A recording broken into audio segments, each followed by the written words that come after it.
Alasan Golkar akhirnya menunjuk Deddy Mulyadi untuk bersaing di Pilgub Jabar dibandingkan nama Ridwan Kamil yang jelas-jelas surveinya itu lebih tinggi. Tanggapan Anda seperti apa, Bang Kodari? Ya, kita tahu dalam pemilihan calon dalam pilkada itu ada dua variabel ya, ada kuantitatif, ada kualitatif. Kuantitatif itu adalah hasil survei, garis miring peluang menang. Tapi juga ada pertimbangan kualitatif yang terkait dengan variabel-variabel atau kebutuhan-kebutuhan politik lainnya.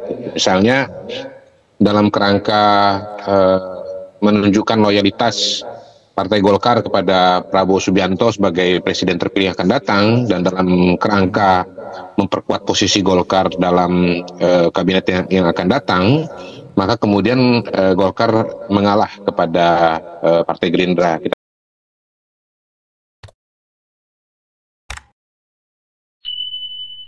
Ya, saya pernah mengeluarkan istilah bahwa kalau bicara Pilkada Jakarta, maka kita ibaratnya menyaksikan kolam ikan hiu ya, karena yang bertarung di sana adalah nama-nama besar, orang-orang yang pernah menjabat, kemudian punya elektabilitas tinggi dan punya pengalaman yang sudah cukup panjang.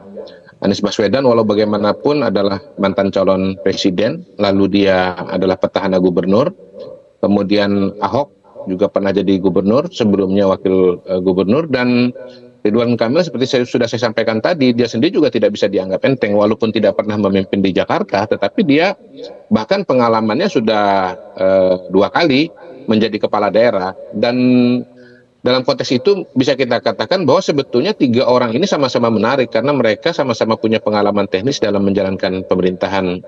Jadi saya percaya bahwa untuk bisa bertarung dengan baik di Jakarta, seseorang itu harus punya pengalaman yang cukup panjang dalam pemerintahan sehingga tahu seluk-beluk bagaimana pemerintahan dijalankan dan bagaimana permasalahan yang ada bisa dicarikan solusinya.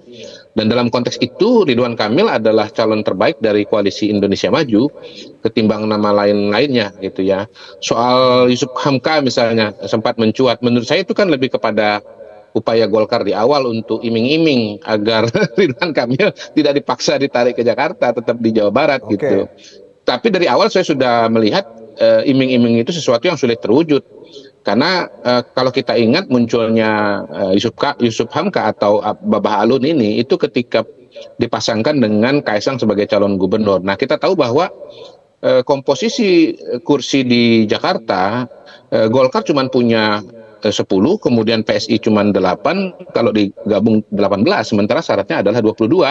Jadi dari awal sebetulnya paslon Kaisang dengan Babah Alun ini adalah pasangan yang tidak mungkin untuk terwujud gitu loh.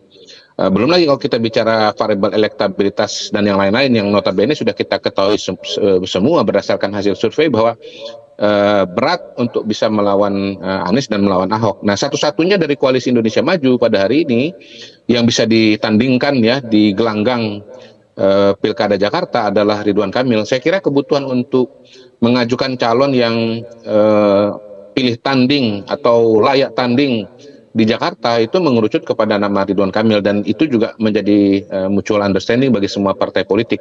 Mereka juga tahu kalau mengajukan nama-nama yang lain, PAN misalnya mau mengajukan nama Eko Patrio berat, mau mengajukan nama Arya Bima mau dibawa dari Bogor ke Jakarta berat ya. Gerindra juga nggak punya tokoh yang bersaing, bahkan mantan wakil gubernur mereka Ahmad Riza Patria itu bahkan digeser ke Tangerang Selatan untuk jadi calon bupati gitu, calon wali kota. Jadi kita melihat bahwa memang pada hari ini Ridwan Kamil adalah pilihan yang terbaik sebagai gladiator dari dari Koalisi Indonesia Maju plus barangkali ya untuk bertarung di Pilkada Jakarta yang sangat-sangat penting. Jadi nggak bisa mengajukan sembarang orang, dan pasti Koalisi Indonesia Maju tidak mau kalah di panggung yang sedemikian penting seperti Jakarta. Demikian analisa saya. Tidak hanya Koalisi Indonesia Maju, tapi sekarang sudah ada wacana, sudah disampaikan juga oleh Ketua Umum Golkar Erlangga Hartarto. Ada wacana Kim Plus. Nah, plusnya ini menurut Anda siapa saja ini yang akan bergabung masuk ke Kim ini, Bang Kodari? Iya, pada hari ini yang belum punya jagoan kan kelihatannya cuma PKB gitu. Jadi PKB awalnya mempertimbangkan Anies Baswedan sebagai calon gubernur dan berposisi untuk mengambil wakil gubernur, katakanlah untuk Ida Fauzia. Tetapi posisi itu kan sudah dalam tanda kutip diserobot oleh oleh PKS dengan Sohibul Iman, dan kemudian belakangan Nasdem mengajukan nama Anies Baswedan sebagai calon gubernur. Jadi koalisi dari Nasdem dan PKS pada hari ini sudah memenuhi persyaratan, dan dalam konteks itu maka PKB menjadi roh gentayangan ya dalam konteks koalisi Anies Baswedan, dan pada titik itu mereka cuma punya dua pilihan. Pertama, bergabung dengan calonnya dari PDI. Yang kedua, bergabung dengan koalisi Indonesia Maju. Nah, bergabung dengan calon dari PDI juga tidak mudah. Karena siapa calonnya? Andika Perkasa, surveinya kecil. Tri Risma hari ini sama juga.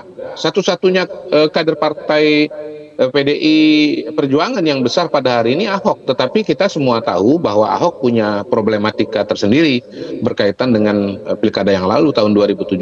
Jadi mungkin PKB juga mempertimbangkan dengan sangat hati-hati untuk mendukung Ahok karena risiko-risiko politik yang sangat-sangat besar gitu. Dan pada titik itu dengan masuknya Ridwan Kamil, saya kira menjadi menarik bagi PKB untuk bergabung dengan koalisi Indonesia Maju sehingga menjadi koalisi Indonesia Maju Plus. Ya, mengingat bahwa problematikanya Ridwan Kamil tidak sebesar Ahok, dan kalau Ahok tidak ada mungkin suaranya diharapkan lari ke Ridwan Kamil, dan karena itu berpeluang menang melawan Anies Baswedan. Dan jangan dilupakan juga sebetulnya bahwa hubungan antara Ridwan Kamil dengan PKB itu bukan hubungan yang baru.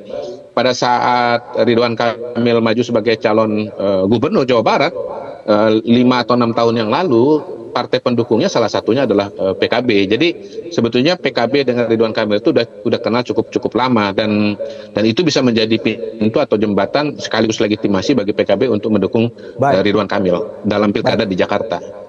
Apakah Kim Plus ini dibentuk agar memang membuka jalan satu poros di pilkada Jakarta, Bang Kodari? Anda melihatnya seperti apa, Bang? Per hari ini saya masih melihat dua poros ya, antara Anies Baswedan berhadapan dengan Ridwan Kamil. Tidak tahu kalau misalnya tiba-tiba nanti salah satu dari pengusung Anies Baswedan berpindah ke koalisi Indonesia Maju, entah itu adalah Nasdem atau itu PKS ya, kemungkinan lebih besar barangkali dari Nasdem untuk bergabung. Dan sekali lagi itu tidak bisa dilepaskan dari peta koalisi yang sedang dibangun. Bicara pemerintahan di tingkat nasional 2024-2029 ya. Pada hari ini saya melihat potensinya Kim ini menjadi Kim plus ya. Plusnya itu di mana? Satu ada PKB, dua ada Nasdem gitu. Jadi pada saat kita bicara mengenai konstelasi pilkada, sebetulnya pada saat yang bersamaan kita tidak bisa melepaskan sepenuhnya konstelasi di tingkat nasional, khususnya untuk tingkat provinsi dan wilayah-wilayah yang strategis seperti di Jawa Barat, DKI Jakarta, Jawa Tengah, dan seterusnya. Mungkin kalau provinsi-provinsi yang penduduknya lebih kecil, posisi di luar Jawa misalnya, atau kabupaten kota, konstelasi nasional itu tidak terlalu terkait. Ibaratnya silahkan jalan masing-masing. Tetapi kalau bicara daerah-daerah yang sangat penting, koalisi Indonesia Maju menurut saya mengupayakan sebuah situasi untuk tetap bisa berkoalisi, berkonsolidasi, dan melakukan harmonisasi satu dengan yang lain. Karena mereka pasti berpikir dan melihat bahwa Pak Prabowo berkepentingan agar ada linearitas ya, atau vertikalitas komando dalam pemerintahan yang akan datang dari tingkat pusat ke tingkat daerah gitu. Coba bayangkan kalau misalnya nanti gubernur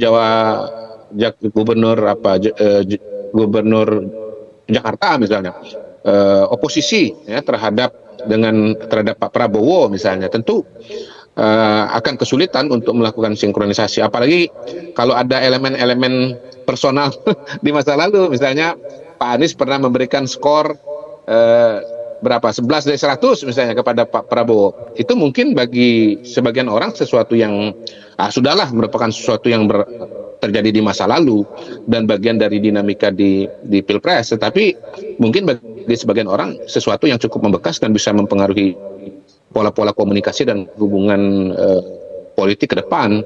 Dan menurut saya itu juga harus diperhitungkan. Saya termasuk orang yang menganggap hal-hal semacam itu juga harus kita anggap penting ya, dan bisa mempengaruhi komunikasi dan koordinasi pemerintahan.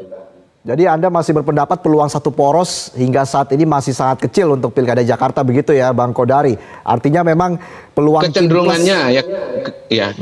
Kecenderungannya seperti itu. Kecenderungannya menurut Jadi, saya lebih kecil ya. Kalau kita bicara angka persentase ya kemungkinan itu di bawah 50%, di atas 50% lebih kepada dua paslon. Tetapi sekali lagi ini kembali kepada saya kira kata kuncinya adalah Partai Nasdem. Kenapa? Kita sudah melihat kemungkinan bahwa Partai Nasdem akan bergabung dengan pemerintahan Pak Prabowo. Sementara untuk PKS sinyal itu jauh lebih redup. Memang ada saja kemungkinan PKS bergabung dengan PDI Perjuangan, tetapi kemudian PDI Perjuangan kan akan punya problem ideologis juga dan psikologis juga sebetulnya untuk mengusung Anies, karena mengingat kembali luka-luka yang terjadi pada pilkada tahun 2017 yang lalu itu. Ya, jadi kalaupun misalnya PKS nanti mau bergabung dengan PDI, jangan-jangan PDI mengatakan oke gabung, tapi calonnya Ahok. Nah nanti kebalikannya dalam situasi itu yang akan mengalami problem ideologis dan psikologis barangkali adalah PKS kepada Ahok karena merasa dia adalah penista agama dan yang lain-lain gitu. Jadi sebetulnya di atas kertas secara matematika kalau Nasdem bergabung dengan Koalisi Indonesia Maju tetap ada ruang bagi satu kandidat lagi kalau PDI dan PKS berkoalisi. Tetapi calonnya PKS problematik bagi PDI, calonnya PDI problematik bagi PKS, dan pada titik itu ya bukan mustahil akhirnya tidak ada yang mengalah dan akhirnya ya bisa berhadapan dengan kotak kosong. Karena apa? Karena PDI tidak bisa mengajukan calon, PKS tidak bisa mengajukan calon, dan akhirnya Koalisi Indonesia Maju Plus yang mengajukan calon berhadapan dengan kotak kosong. baik. Jika Kim Plus menghadapi kotak kosong, ini peluangnya lebih besar mana, Bang Kodari, menurut Anda?